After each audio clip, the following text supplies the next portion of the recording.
प्रणाम दोस्तों। जीवन के रंग पत्री जी के संग इस कार्यक्रम में आपका बहुत बहुत स्वागत है।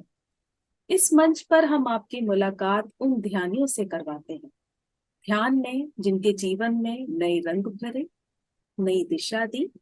और आज हमारे साथ हैं अमृतसर से सुषमा जी, जो अपने ध्यान के अनुभव को, अपने ध्यान की यात्रा को हमारे साथ शेयर करेंगे। सुषमा जी लेक्चरार हैं और अध्ययन करने वाले बच्चों को ध्यान सिखाते भी। तो हम स्वागत करते हैं उनका। बहुत बहुत स्वागत है मैम आपका। नमस्कार जी। सबसे पहले तो मैं आपका धन्यवाद करूंगी कि आपने मुझे इस मंच पर आमंत्रित किया कि मैं अपने ध्यान का अनुभव आपके साथ शेयर कर पाऊं। प्रोफेशन से मैं लेक्चरर हूं। एक सीनियर सेकेंडरी स्कूल में मैं टीच करती हूं। तो मैं बचपन से ही अपनी मदर के साथ कथा कीर्तन में या कोई प्रवचन सत्संग सुनने के लिए मदर के साथ जाया करती थी। तो अमृतसर में एक जगह वहां पर है, स्त्री सत्संग संस्थान है। बहुत पुराने समय से ही वो चल रहा है कि जहाँ स्त्रियां ही केवल जाती हैं और सत्संग करती हैं। तो वहां पर एक साइड पर रामायण रखी होती थी या भागवत की कथा चलती थी, और दूसरी तरफ गुरु ग्रंथ साहब का प्रकाश किया होता था। तो वहां मेरे मदर की ड्यूटी होती थी कि नौवें महल्ले के श्लोक हैं गुरु तेग बहादुर जी के, उनका उच्चारण करना और उनको सुनाना, उनके अर्थ बोलने। तो मैं बचपन से ही उनके साथ जाती रही वहां पर। जैसे वो गोद में ही उठाकर मुझे लेकर जाते रहे, और जैसे ही वहां कहते मैंने जाना तो तूने सो जाना, वहां पर तुझे सुला देना, किसी ने अपने शॉल तेरे ऊपर डाल देनी, और जब आरती होनी भोग पड़ना तो तुमने उठ जाना। तो बड़ी भी जब हो गई तब भाई मैं खेलती रही, कहते कभी मुझे तंग नहीं किया। इस तरह से वो भी जाते रहे रूटीन से वहां पर। उसके बाद ऐसे है कि एक जगह है, निर्मल वेदांत आश्रम है।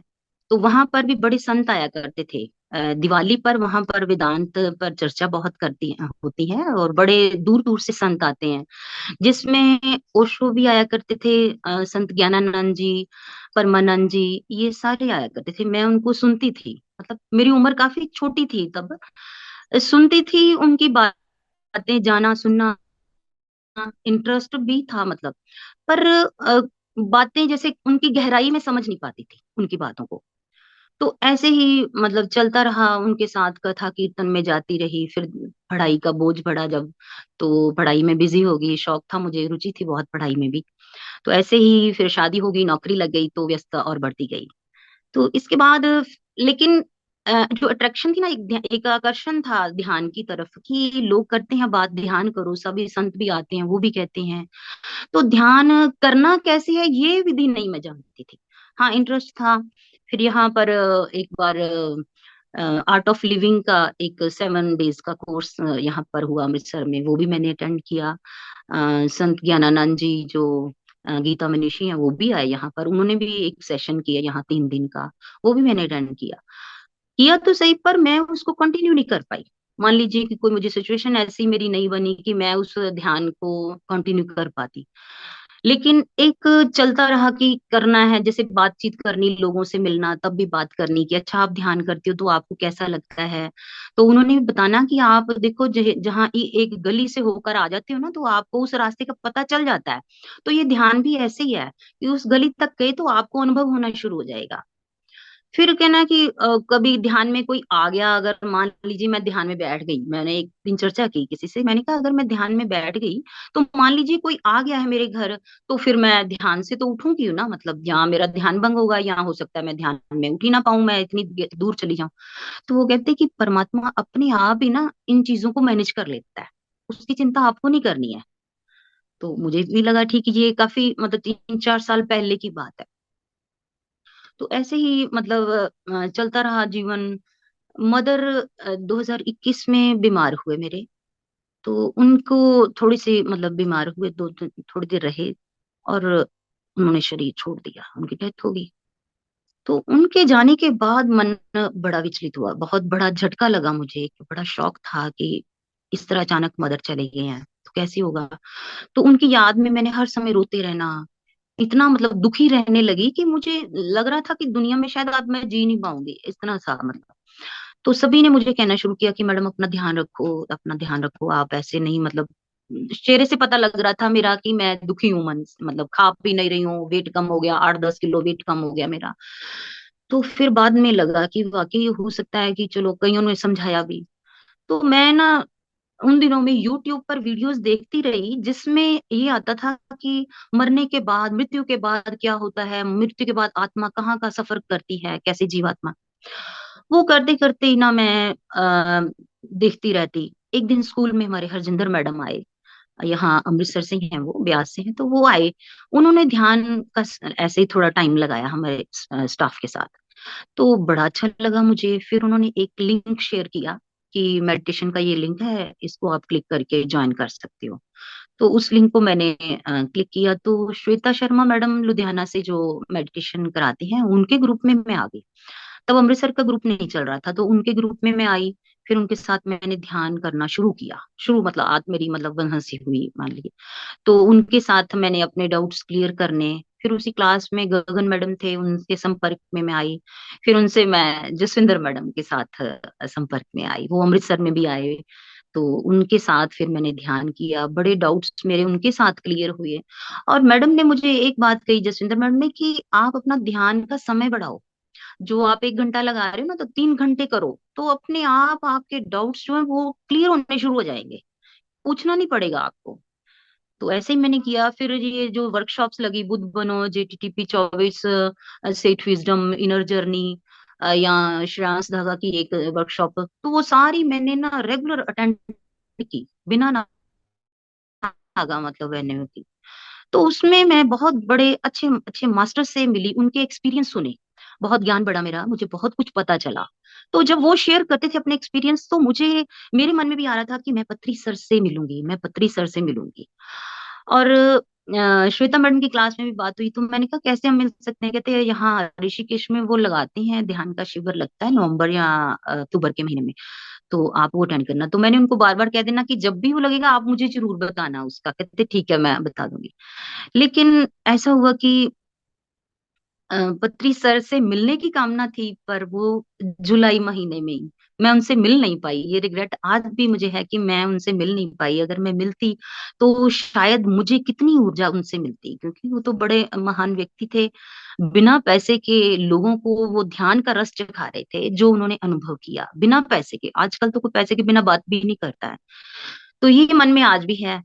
तो दिसंबर महीने में मैं गई वहां, पिरामिड करताल जो है हैदराबाद में, मैं वहां गई। वहां पर बहुत ऊर्जा थी। ध्यान किया, जो पत्री जी का समाधि स्थल है वहां ध्यान किया, पिरामिड में किया। सुबह का जो सेशन चलता था 5 से 8 बजे तक, वहां पर ध्यान किया।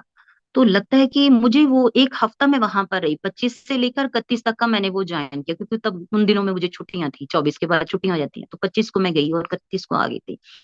तो वो 5 दिन, जो 6 दिन वहां पर रही, तो मैक्सिमम ऊर्जा मैंने ली वहां से। तब तब मुझे लगा कि वाकई ध्यान की ऊर्जा क्या होती है। उसके किंग चैम्बर में बैठकर ध्यान करना, रोज रूटीन से वहां पर जाते थे, 2 टाइम वहां पर। तो इसके बाद फिर वृंदावन गई मैं। वृंदावन में जो हरिहर ध्यान महोत्सव था शिवरात्रि पर, वो भी मैंने 2 दिन का अटेंड किया। वहां पर तो मतलब कमाल ही थे। वहां पर पत्री मैडम, उनके सानिध्य, विज्ञानाचार्य जी जो वहाँ आनंद मठ के हैं वहां पर, तो एक यज्ञ वहां पर जो चल रहा था, ओम नमः शिवाय मंत्र के साथ लगातार अखंड वो यज्ञ चल रहा है। उसकी ऊर्जा, उनका मौन जो है विज्ञानाचार्य जी का, तो उनका वो तप, वो सारा कुछ मिला करना, मुझे वहां पर इतना आनंद आया कि वो रहे तो 2-3 दिन ही मान लीजिए रहे वहां पर वो जो 2 दिन के सेशन अटेंड किए थे ना, वो तो मतलब बार बार मन कर रहा था कि कहीं दोबारा ऐसा फिर मौका मिले तो मैं वहां पर फिर जाऊं। कहीं मैं वृंदावन गई तो अनंत मठ में मैं जरूर उनके पास जाऊंगी। मतलब इतना बाद में जैसी मैडम के साथ कुछ क्लासेस लगी जिसमें इस पर भी बात होती रही है। ध्यान जो वृंदावन में ध्यान हुआ था उसके बारे में चर्चा होती रही। तो जब भी वो जूम क्लास लगती थी, मुझे ऐसा लग रहा था कि मैं वृंदावन में उसी मठ में बैठी हुई हूँ और वहीं पर ध्यान कर रही हूँ। इतना अच्छा लग रहा था। तो ये ध्यान की ऊर्जा है जिसके कारण मैं समझती हूँ कि मैं डिप्रेशन में जैसे चली गई थी, तो मेरा डिप्रेशन दूर हुआ ध्यान से। मन में एक एक्सेप्टेंस का भाव आ गया जैसे स्वीकृति होती है ना हर चीज के लिए, अगर कोई दुख भी आया है तो उसमें भी कोई भलाई होगा मेरा, यूनिवर्स मेरे साथ कभी बुरा नहीं कर सकती है, ये एक्सेप्टेंस का भाव आया, शांति मिली। मतलब एक मैं लहसुन खाया करती थी, तो सुना था कि ये ध्यान में एक मतलब मान लीजिए तामसी है और इससे ध्यान में विघ्न पड़ता है, तो मैंने वो भी छोड़ दिया, त्याग दिया। जैसे सब्जी में डालना वो छोड़ दिया, जब भी मैंने सुना कि चलो, वेजिटेरियन तो थे हम शुरू से ही थे, कभी खाया ही नहीं है नॉन वेज तो, लेकिन अगर ये भी ध्यान में विघ्न डालता है तो इसको भी मैंने त्याग दिया। इवन मेरा कोलेस्ट्रॉल बढ़ा हुआ था जब मदर एक्सपायर हुई, उसके बाद जो टेस्ट हुए तो पता नहीं क्या दुख में रहने के कारण वो मेरे जो टेस्ट भी थे वो भी खराब आए, तो उसमें कोलेस्ट्रॉल भी बहुत बढ़ा हुआ आया। तो मैं लहसुन की जो टेबलेट्स होती हैं वो मैं लेती रही, मेडिकेटेड मतलब वो टेबलेट्स लेती रही कि चलो मेरा जो इससे ठीक हो जाएगा कोलेस्ट्रॉल। लेकिन जब सुना मैंने जस्सी मैडम के सेशन में भी ऐसे बात हुई तो मैंने फिर उसको भी छोड़ दिया, आज तक नहीं लिया वो, मैंने छोड़ दिया, खाने में तो छोड़ा ही है। तो एज ए टीचर मैं कहूंगी कि मेरा जो है अब मिशन ये है कि स्कूल में मैं अलग अलग सेक्शंस में, जिन जो सेक्शंस मेरे पास नहीं भी हैं, जिनको मैं नहीं भी पढ़ाती हूँ, ऐसे होता है ना टाइम टेबल बटा होता है, तो जो नहीं भी मेरे है ना टाइम टेबल में, तो मैं उनके भी जो एडजस्टेड पीरियड है ना उनमें चली जाती हूँ और बच्चों को ध्यान कराती हूँ वहां पर। 10 मिनट से शुरू कराना है उनको ध्यान, तो फिर उनके एक्सपीरियंस पूछती हूँ कि कैसे लगा बेटा, तो कहते बहुत अच्छा लगा मैडम। मेरे अपने जो स्टूडेंट्स हैं जो मेरे से ही मतलब +1 2 में पढ़ रहे हैं, स्कूल तो मेरा +1 2 तक है, 6 से लेकर 12 तक क्लासेस है, तो उनके अलग अलग सेक्शंस जो है वो भी मेरे साथ इन्वॉल्व है बच्चे, वो भी मतलब आनंद महसूस करते हैं, कहते हैं मैडम बड़ी रिलैक्सेशन मिलती है, माइंड ऐसे लगता है जैसे बड़ा रिलैक्स हो गया। मैंने कहा रिलैक्स तो हुआ, आप पेपरों से पहले, पेपर देने के लिए जब जाते हो या आपके पेपर शुरू है तो उसमें आप 10 मिनट तो वो ऐसे करते रहे हैं। अब पीछे पेपरों का जो निकला है टाइम, तो बच्चे करते रहे हैं, उनकी प्रेपरेटरी हॉलीडेज थी जब, तब भी मेरे साथ वो संपर्क में थे, बच्चे बताते रहे कि हम करते हैं। तो एज एक मैं कहूंगी कि टीचर्स जो हैं सभी उनको चाहिए कि इसके लिए बच्चों को मोटिवेट करे, अपने बच्चे, पड़ोस के बच्चे हैं, स्कूल के बच्चे हैं, जितना भी उनका संपर्क बनता है तो बच्चों को भी इसके साथ लेकर जाए। बड़ों ने तो करना ही है, देखो बड़े तो मतलब जिस तरह से टेंशन में रहते हैं, बच्चे भी आजकल स्ट्रेस में हैं, टेंशन में, तो उनको भी ध्यान में लाएं तो उनका ये स्ट्रेस या टेंशन उनकी भी दूर हो सकती है। तो पंजाब के लिए जैसे बच्चे जो है, यंग जनरेशन जो है वो आजकल ज्यादा नशों में लग रही है, तो ये भी एक बुराई है पंजाब के लिए।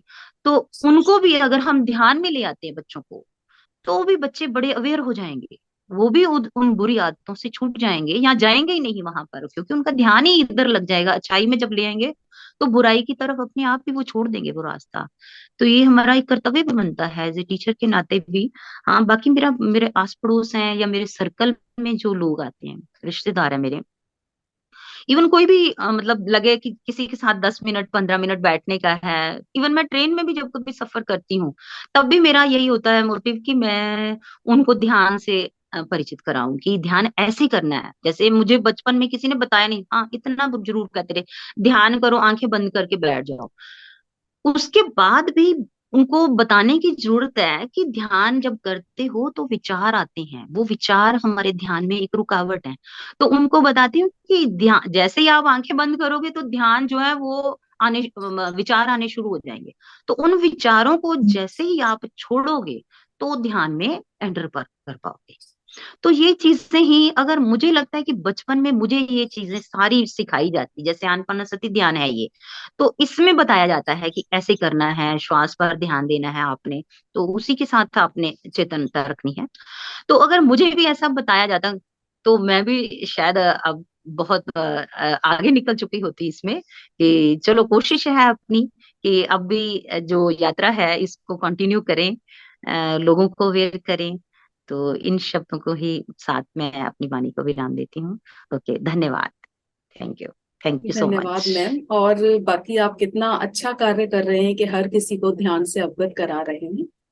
और बिल्कुल बिल्कुल। बाकी तो अभी आपने जैसा बोला ना कि विचार छोड़ेंगे तो ध्यान में मन लगेगा, जबकि जी। हमें, अगर हम सिर्फ अपनी सांसों पर ही ध्यान दें, क्योंकि हमें सिर्फ अपनी हम्म। सांसों के प्रति अवेयर रहना है, और जब हम सांसों के बिल्कुल। प्रति अवेयर रहेंगे तो विचार धीरे धीरे स्वतः ही लुप्त हो जाते हैं। अब तो इसलिए बिल्कुल विचारों पे बिल्कुल ध्यान नहीं देना होता, हमें ध्यान अपनी सांसों पे देना है।